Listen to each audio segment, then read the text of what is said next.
Assalamualaikum warahmatullahi wabarakatuh.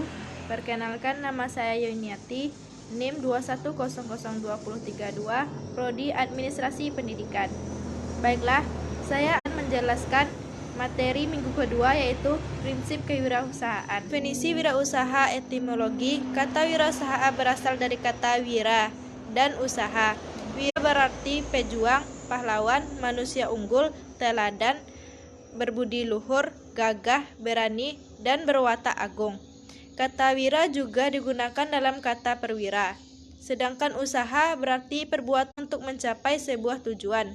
Jadi, secara perbuatan untuk mencapai sebuah tujuan, identifikasi dari watak utama dari seseorang wirausaha adalah keberanian dalam menanggung resiko dan usaha yang dilakukannya.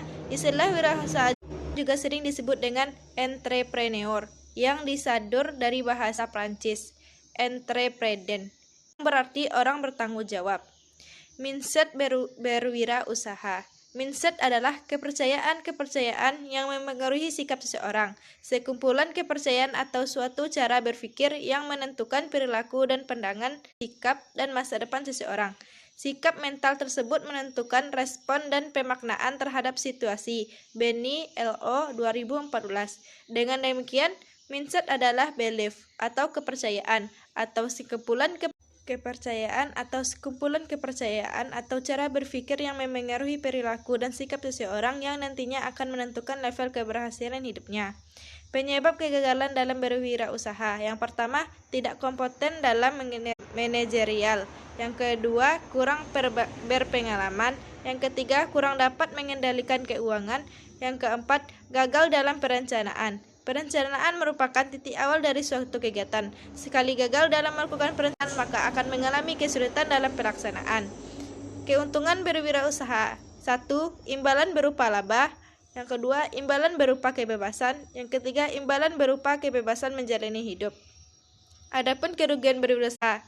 Yang pertama, pengorbanan personal. Yang kedua, beban tanggung jawab. Yang ketiga, kecilnya margin keuntungan dan kemungkinan gagal. Makna entrepreneurship dalam pengelolaan pendidikan. Kewirausahaan atau entrepreneurship merupakan sikap untuk melakukan sesuatu usaha di mana terampil memanfaatkan peluang-peluang yang tersedia tanpa mengabaikan sumber daya yang dimilikinya. Sedangkan pelaku yang mengendalikan wirausahaan adalah seseorang yang dimiliki daya kreativitas dan inovasi yang sangat tinggi. Manfaat sekolah dikelola menggunakan konsep kewirausahaan. Yang pertama, manfaat kewirausahaan bagi sekolah. Konsep kewirausahaan telah diarahkan kepada penciptaan dan pengembangan unit usaha yang profit taking, di mana menghasilkan produk atau jasa yang ditawarkan kepada pelanggan atau konsumer. Yang kedua, manfaat kewirausahaan bagi siswa. Pengembangan kewirausahaan sekolah juga diharapkan memberikan keuntungan kepada siswa, di mana dilakukan dengan memberikan pendidikan dan pelatihan kewirausahaan dan manajerial tingkat sederhana untuk mengelola dan memasarkan suatu produk dalam bentuk kurikuler dan yang ketiga, metode pengembangan kewirausahaan sekolah. Keberhasilan pengembangan hasil pengembangan kewirausahaan tersebut adalah untuk mendukung kecukupan modal sekolah dalam rangka mengembangkan proses pendidikan agar bisa bertahan dan berkembang ke depan secara mandiri tanpa intervensi yang ketat dan dapat memenuhi kebutuhannya tepat sasaran meskipun dalam koridor yuridis yang berlaku.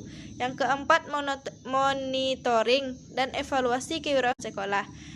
Monitoring bertujuan untuk mengetahui apakah program kewirausahaan sekolah berjalan sesuai rencana atau dalam proposal semula atau tidak, sehingga dapat diketahui apa hambatan yang terjadi serta bagaimana seharusnya pengelola kewirausahaan sekolah mengatasi masalah tersebut. Sedangkan evaluasi bertujuan untuk mengetahui apakah kewirausahaan dapat mencapai tujuan atau tidak, yaitu menghasilkan profit yang dapat digunakan memperkuat modal sekolah dalam rangka meningkatkan proses pembelajaran di sekolah, meningkatkan gairah dalam penyelenggaraan proses pendidikan, meningkatkan produktivitas kerja, serta menyejahterakan sekolah. Itulah yang dapat saya sampaikan pada materi yang kedua. Kalau ada salah dan jangnya, saya mohon maaf. Saya tutupi dengan membaca wassalamualaikum warahmatullahi wabarakatuh.